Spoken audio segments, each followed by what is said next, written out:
তোর এই ফোনের পাসওয়ার্ড আমি 1 নিমিষে বের করে দিতেছি, তুই খালি ক যে কার থেকে ফোনটা চুরি করছস। তুই যে পাঞ্জাবি এলা লোক দেহস না, ওর কাছ থেকে চুরি করছি। ওই লোকটা দেখ এবার এই ফোনের পাসওয়ার্ড কেমনে আমি লই আহি, দেখা হবে তোর সাথে face to face eye to eye একটু পর।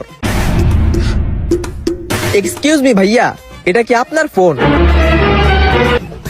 ফোনটা তো ভাই আমারটার মতোই দেখতে, কিন্তু আমারটা তো ভাই আমার কাছে, এটা আমার না। আপনারও না টেলিফোন না, তাইলে কি আর করা, ফোনটা থানায় জমা দেয় গে। ওই ভাই শুনেন শুনেন কি হইছে ভাই? ভাই, আমার ফোনটা তো পাইতাছি না, ফোনটা মনে হয় আমারই। ফোনটা আপনার, কিন্তু কোনো প্রমাণ তো নাই। আপনি একটা কাজ করেন, আপনার ফোনের লক তো জানেনি, আমার লকটা কোন, এই ফোন যদি খুলে তাহলে বুঝবো আপনার ফোন, ফোন দিয়া দিমু, সিম্পল। হ্যাঁ ভাই লেখেন, বলেন।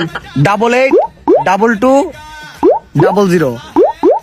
ওই ভাই ফোন তো খুলে না, হুদাও দিয়ে আমার টাইমটা নষ্ট করলেন। ধুর। এই নে তোর চুরি করা ফোন, আর পাসওয়ার্ডটা উঠা। পাসওয়ার্ড ক। 228800। খুলছে। আরে এটা তো অসম্ভব।